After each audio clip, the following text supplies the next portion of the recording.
Okay, bismillahirrahmanirrahim. Mohon maaf, ada masalah teknikal. Bismillahirrahmanirrahim. Alhamdulillahirabbil alamin. Wassalatu wassalamu ala asyrafil anbiya'i wal mursalin wa ala alihi wa sahbihi ajma'in. Qala rabbi shrah li sadri wa yassir li amri wahlul 'uqdatam min lisani yafqahu qawli, amma ba'd. Mohon maaf, terdapat masalah teknikal dan mohon masuk semula dalam taklim ustazah. Kurang jelas. Okey, line kurang jelas. Okey. Okey, sekarang jelas sikit tak ustazah bercakap? Zul? Jelas? Jelas ustazah bercakap? Waalaikumsalam. Adam? Luqman, dengar jelas ustazah cakap? Okey. Dengar jelas Mohon. Okey, alhamdulillah Yusyari, terima kasih. Diucapkan kerana beritahu tentang jelas apa yang ustazah cakap. Okey, alhamdulillahirabbil alamin. Wassalatu wassalamu ala asyrafil anbiya'i wal mursalin wa ala alihi wa sahbihi ajma'in. Qala rabbi shrah li sadri wa yassir li amri wahlul 'uqdatam min lisani yafqahu qawli, amma ba'd. Okey, alhamdulillah pada pagi ini kita dapat bertemu semula dalam taklim duha kita. Mohon kepada pelajar-pelajar saya tulis nama dan juga kelas, subjek apa yang belajar dengan ustazah pada semester ini. Selamat pagi kepada para pelajar saya dan juga rakan-rakan FB yang menonton pada pagi ini live di FB saya. Dan juga ustazah mohon kepada semua yang mendengar, mohon share live kita pada hari ini kerana live ini amat penting. Mudah-mudahan dengan live yang kita bincangkan pada hari ini, taklim kita mendapat manfaat yang banyak kepada orang lain. Ahlan wa sahlan kepada sahabat ustazah yang sedang menyambung PhD, bakal Dr. Yusliza. Ahlan wa sahlan ke dalam live pada pagi ini. Dan juga kepada pelajar-pelajar saya yang baru masuk, ahlan wa sahlan. Dan juga kepada sahabat ustazah juga dalam Platinum, Asma Adnan. Selamat datang ke live saya. Okey, jadi insya-Allah pada pagi ini saya akan membincangkan tentang taklim kita, taklim duha kita berkaitan dengan bahana lidah. Okey, sambung daripada perbincangan kita pada minggu lepas. Tak habis kita bincang sebab apa panjang perbincangannya. Dan insya-Allah hari ini kita akan sambung lagi tajuk tentang lidah lagi, tetapi fokus kita kepada bencana ataupun bahana-bahana yang berlaku daripada lidah. Mohon kepada semua share live ustazah kepada grup-grup masing-masing. Mudah-mudahan lebih ramai yang boleh dengar pada pagi ini. Mohon share kepada semua. Okey, jadi kita mulakan taklim kita pada pagi ini insya-Allah, dan mohon juga kepada semua tulis isi penting apa yang saya perkatakan, apa yang saya perbincangkan pada pagi ini. Okey, insya-Allah berkaitan dengan bahana lidah. Lidah yang kita bincang sebelum ini adalah yang boleh membawa kita ke syurga Allah dan juga yang boleh membawa kita ke neraka Allah. Na'udzubillah. Jadi pada hari ini kita akan bincang tentang bencana khusus kepada apa lidah, macam mana yang boleh bawa kita kepada neraka Allah. Na'udzubillah min zalik. Jadi bahana lidah yang pertama yang kita akan bincang adalah berkaitan dengan kadhib, atau dinamakan juga sebagai dalam bahasa Melayunya dusta, berdusta. Okey, berdusta. Sebab apa? Dalam perbincangan dalam kitab ini, kitab Nasaih Ad-Diniyah mengatakan bahawa dusta ini adalah salah satu dosa yang besar. Kerana apa? Kerana dia bertentangan dengan sifat iman kita. Kerana orang yang berdusta ini diancam oleh Allah Subhanahu Wa Taala dengan kemurkaan dan kutukan daripada Allah. Sebab apa Allah Ta'ala sebut di dalam Al-Quran, A'udzubillahi minasyaitanirrajim, fanaj'al la'natallahi 'alal kadhibin. Surah Ali Imran ayat 61. Okey, jadi kita faham bahawa dusta ini memang boleh katakan manusia tak dapat lari daripada buat menipu.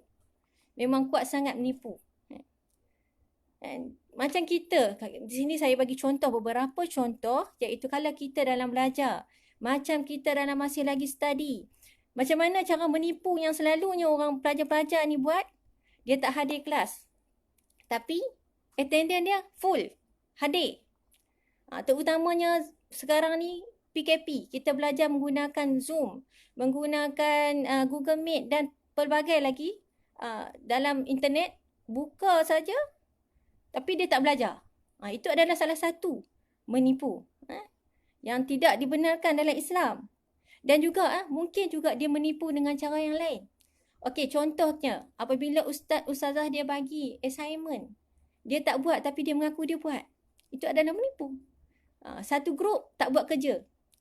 Jadi ini adalah satu penipuan yang besar. Apabila kerja yang diberikan kena buat sama-sama. Jauh elakkan daripada menipu. Kita buat kerja kerana apa? Kerana kita nak dapat yang terbaik dan juga buat kerja tu untuk mendapat yang diredai oleh Allah Subhanahu Wa Taala. Elakkan daripada menipu. Begitu juga tak datang kelas. Kenapa ustaz tanya kenapa tak datang kelas? Oh ustazah saya demam lah ustazah. Rupa-rupanya bukan demam. Tersyahid lebih. Itu adalah salah satu menipu. Nak elak nak cari macam-macam alasan untuk tak nak datang masuk kelas contohnya. Okey, itu contoh daripada kalau kita ni belajar. Yang kedua, kalau kita ni sebagai pekerja, staff, ini mungkinlah kepada pelajar-pelajar saya tak terlibat lah. Mungkin juga ada yang bekerja kan. Yang bekerja, kita ada waktu untuk pergi kerja kan. Contohnya tak datang kerja tapi dia kata, okey dia log in, dia log out. Ini adalah satu perkara yang Allahu Akbar yang selalulah manusia ni lakukan. Okey, jadi ini kita cuba elakkan sebab ini adalah menipu yang besar. Sebab apa? Ini akan menjadi darah daging kita. Kalau kita tipu datang kerja, maksudnya kita datang kerja tapi kita tak datang. Itu menipu. Darah daging daripada duit yang kita dapat gaji. Allahu Akbar, na'udzubillah, kadang-kadang terlepas. Okey, dan juga apabila bos kita bagi kerja tapi kita tak buat kerja tu, menipu, macam-macam alasan dan sebagainya. Itu salah. Okey. Dan yang ketiga, yang macam mana contoh menipu ni, terutamanya sekarang ni kita lihat bahawa orang buat bisnes macam-macam, banyak sangat bisnesnya. Dan anak-anak murid ustazah pun alhamdulillah tahniah kepada mereka yang terlibat dengan bisnes online-nya dan macam-macam lagi lah bisnes. Dan juga kepada ya anak-anak murid saya baik-baik, insya-Allah, mudah-mudahan baik-baik berlaku. Okey, jadi kalau kita lihat bisnes mungkin jugalah yang mendengar pada hari pagi ini juga adalah di kalangan golongan businessman, businesswoman kan. Yang mana kita ni kadang-kadang kan berniaga ni kita nak cari untung. Dan terpaksalah kita gula-gula maniskan nak bagi orang tertarik ataupun melariskan barang-barang yang kita jual. Barang tu tak setakat mana pun, tapi kita menipu orang. Menipu customer kita kata barang ni cukup baik. Tetapi di sebaliknya, barang ni tak ada bahan-bahan yang memudaratkan, tapi di sebaliknya tu dia membawa kita bawa penyakit dan sebagainya. Itu bahaya. Itu seorang yang berniaga menipu customer kata barang tu elok. Dalam Islam, kalau barang tu tak elok, kita kena bagi tahu kepada pembeli kita, okey, dia ni macam ni. Okey, walaupun kita kata kita jual murah, sebab apa dia ada kekurangan dia. Kita kena bagi tahu. Itu adalah amanah kita sebagai seorang peniaga. Dan juga kalau kita juga seorang peniaga, kita juga jangan menipu. Kita tengok pergi kat pasar malam contohnya kan, kita tengok banyak peniaga-peniaga ni berniaga kan yang amanah, alhamdulillah. Kadang-kadang kita beli sekilo dia bagi 700 gram je ataupun 900 gram, mengurangkan timbangan. Allah Ta'ala sebut dalam Quran, wailul lil mutaffifin allazina idza iktalu 'alan nas yastawfun wa idza kaluhum aw wazanuhum yuhsirun. Ini cerita tentang orang yang mengurangkan timbangan. Ini adalah Allah Ta'ala kata wail. Celakalah orang-orang yang mengurangkan timbangan ni. Jadi sebab itu kita kena elakkan daripada menipu. Sama ada dalam belajar kita, sama ada dalam kita bekerja, ataupun sama ada kita ni dalam berniaga dan sebagainya lah. Macam apa saja pekerjaan kita, kita cuba elakkan daripada kita menipu. Yang pertama iaitu tentang menipu. Yang kedua, bahana yang kedua iaitu al-ghibah. Apa makna al-ghibah? Ghibah ini adalah mengumpat. Mengumpat iaitu kita ni menyebut sesuatu yang tak baik tentang saudara kita. Yang mana kalau dia dengar, dia tak suka benda tu.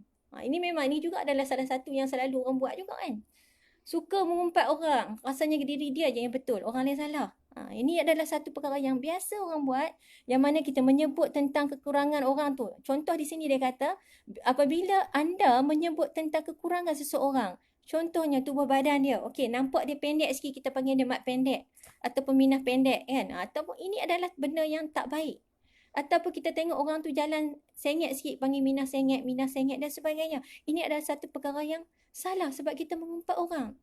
Kita tengok kawan kita tu pakai baju kelabu sikit kan. Jadi kita pun sebut dia kelabu asap dan sebagainya. Ini adalah benda yang juga mengumpat yang tak baik. Ahlan wa sahlan juga kepada sahabat saya, Zazilawati, kawan sekolah kebangsaan dulu. Ahlan wa sahlan. Mudah-mudahan mendapat manfaat pada pagi ni. Okey sebab apa? Ini adalah perkara yang selalu saya dengar. Ataupun tengok nampak dia mata sepek. Nampak macam mana Allah Ta'ala berikan kita ni mata sepek. Panggil dia sepek. Ataupun mat sepek. Ataupun Ali sepek. Itu adalah perkara yang salah. Sebab apa? Bukan kita nak mata sepek ke, mata bulat ke apa. Itu adalah Allah Ta'ala beri kepada kita kan. Membawang. Tu so kata membawang yang macam mana Ustaz sebut sebelum ni. Membawang macam-macam. Ini adalah perkara yang salah. Tak apalah. Macam mana pun kawan kita hitam ke, putih ke, bersyukurlah dengan nikmat yang Allah bagi. Berdusta, okey, mengumpat. Tak boleh. Demikian juga yang ini adalah disebut oleh para alim ulama dalam contohnya Imam Al-Ghazali, Imam Nawawi dan ramai lagi yang mengatakan macam ni. Mengumpat adalah perkara yang salah sangat-sangat. Sebab apa? Allah Ta'ala sebut dalam Al-Quran. Kita lihat di sini dalam surah Al-Hujurat ayat 12. A'udzubillahi minasyaitanirrajim. Wa la yaghtab ba'dukum ba'dan ayuhibbu ahadukum an ya'kula lahma akhihi maitan fakarihtumuh. Wattaqullah innallaha tawwabur rahim. Apa dia? Maksud daripada ayat ini Allah Ta'ala kata, janganlah sebahagian kamu ni mengumpat, mengatakan keaiban orang lain. Sebab apa? Allah Ta'ala kata, adakah kamu ni, salah seorang kamu ni, suka ke kamu ni makan daging saudara maka kamu yang sudah mati? Maka mestilah kita fakarihtumu. Maka perkara itu adalah jijik. Kita pun tak nak kan. Kita tak nak makan daging saudara kita kan. Ini Allah Ta'ala beri perumpamaan bahawa orang yang mengumpat ini seolah-olah dia memakan daging saudaranya sendiri yang telah mati. Allah na'udzubillah. Kita kena peringat walaupun benda ni kita tahu dah pun kan. Tahu dah benda ni salah tapi itulah manusia ni kan. Kita selalu juga buat benda yang tak betul ini kan. Jadi insya-Allah mudah-mudahan dengan kita bagi taklim pada pagi ni kita boleh hindarkan kurangkan kalau boleh buang teruslah, sifarkan gosip-gosipnya, gosip-gosip dengan kawan-kawan okey, jadi itu kita cuba elakkan. Dan juga kita tengok daripada hadis Rasulullah sallallahu alaihi wasallam bagaimana kita tengok apabila Rasulullah sallallahu alaihi wasallam melihat seorang wanita, dia berkata yang mana wanita tersebut dia kata, alangkah panjangnya ekor perempuan tu. Seolah-olah apa dia? Alangkah panjangnya ekor perempuan tu. Maksudnya apa? Dia nak mengumpat lah perempuan tu, yang mana dia kata perempuan tu pakai baju yang labuh. Yang mana Allah Ta'ala kata, lalu Rasulullah sallallahu alaihi wasallam bersabda, muntahlah. Lalu apa? Wanita tersebut juga telah muntah. Dia memuntah. Maka dengan dia muntah tu, maka keluarlah daripada mulutnya sekerat daging yang mentah. Allahu Akbar, takutnya kan. Allahu Akbar. Asrul Hadiah. Ahlan wa sahlan ya. Encik Tuan Asrul Hadi ya. InsyaAllah. Mudah-mudahan mendapat manfaatnya ya Encik Asrul. Okey itu antaranya. Jadi memang ini ditunjukkan kepada kita bahawa kita cuba elakkan daripada mengumpat. Tu yang kedua. Okey, lagi bahana lidah yang ketiga iaitu menjadi batu api. Allahu akbar, apa ni batu api ni? Ahlan wa sahlan Asrul Hadi dan juga kepada yang baru masuk dalam live saya pada pagi ini. Okey, yang ketiga berkaitan dengan batu api. Apa itu batu api? Dalam bahasa Arabnya namanya namimah. Namimah iaitu mengadu domba ataupun menghasut. Menyampaikan sesuatu kepada orang lain untuk menimbulkan fitnah dan juga konflik. Itu yang ketiga, iaitu berkaitan dengan menghasut, mengadu domba. Dan menjadi batu api. Sebab apa? Allah Ta'ala sebut dalam Al-Quran surah Al-Qalam ayat 10 hingga ayat 11. A'udzubillahi minasyaitonirrajim. Wala tuti' kulla hallafin mahin hammazin masya'im binamim. Maksud dia apa? Janganlah kamu ikuti setiap orang yang banyak dia melakukan sumpah lagi hina, dan juga jangan mencela ke sana kemari. Sebab apa? Nak menghamburkan fitnah. Allah ini ini juga menjadi budaya masyarakat kita. Allahu akbar. Selalu fitnah orang ni fitnah merata-rata. Wal fitnatu asyaddu minal qatl. Allah Taala sebut juga dalam Quran, fitnah ni lebih besar daripada membunuh. Jadinya menunjukkan bahawa tak boleh kita menjadi batu api. Dan sebab apa? Sebab, dan juga kita lihat dalam perbincangan ini menunjukkan bahawa batu api ini adalah perkara yang cukup tak baik. Dan yang mana ada juga hadis Rasulullah sallallahu alaihi wasallam yang berbunyi, la yadkhulul jannah qattad. Ma makna al-qattad? Iaitu wahwa namam. Namam. Bukan nak makan. Okey, bukan to'am. Namam. Iaitu orang yang selalu menjadi batu api, yang membawa fitnah. Allah Ta'ala kata, la yadkhulul jannah.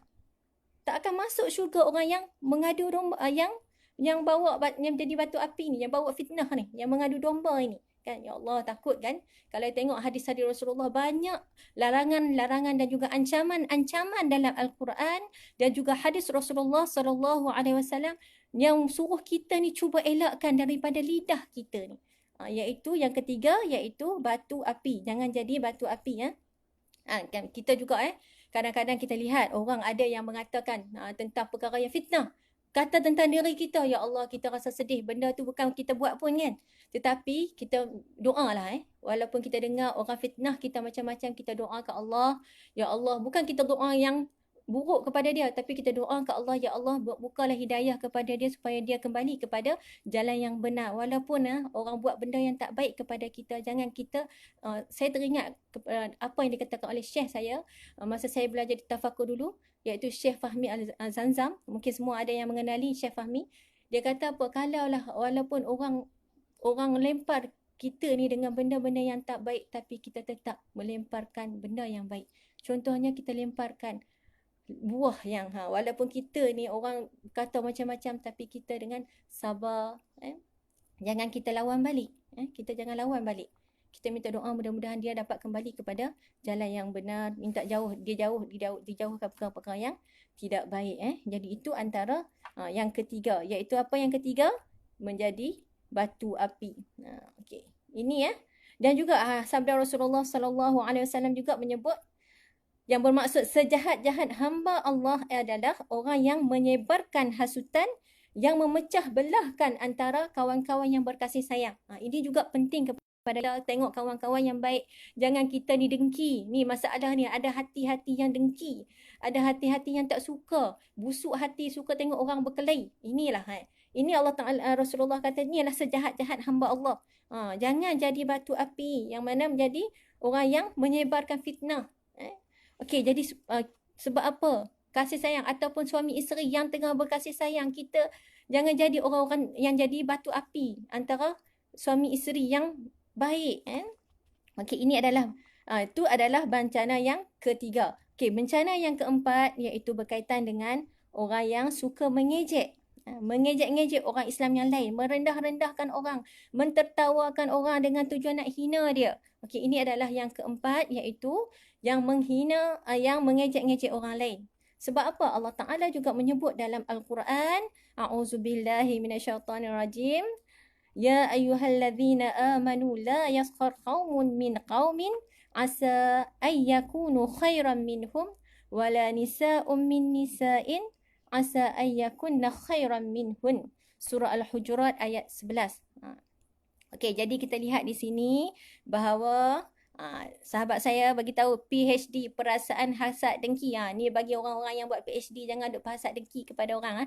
PhD, carilah PhD yang betul. Bukan PhD perasaan hasad dengki kat orang.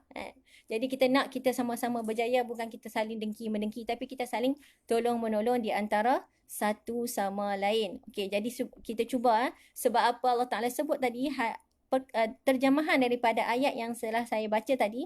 Allah Ta'ala sebut apa? Yang bermaksud, wahai orang yang beriman, jangan kamu mengolok-olokkan kaum yang lain. Boleh jadi ya, orang yang kita olok-olokkan itu adalah lebih baik daripada orang yang dia olok.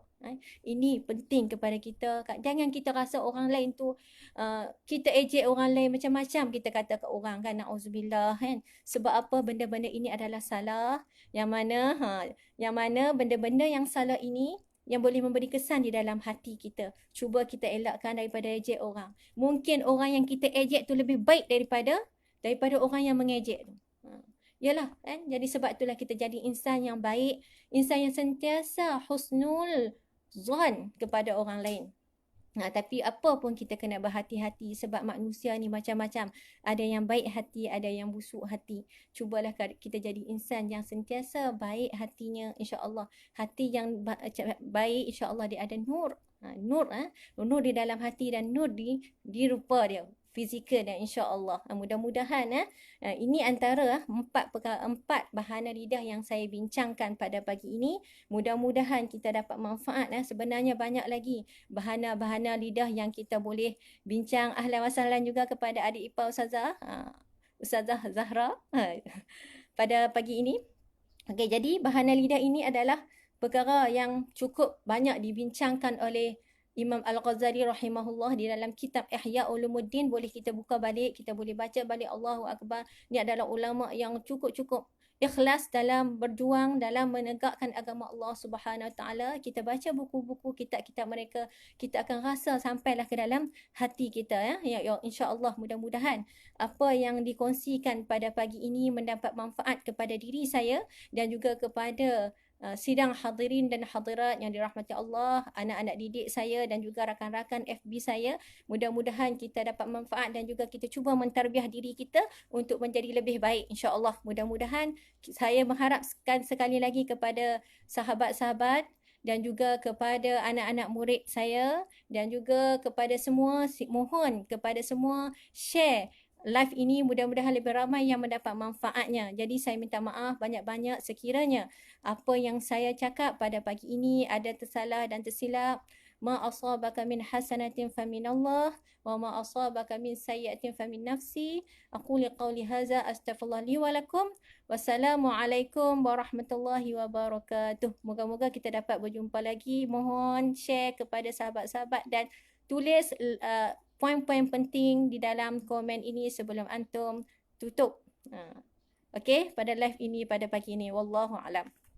Okey, assalamualaikum warahmatullahi wabarakatuh.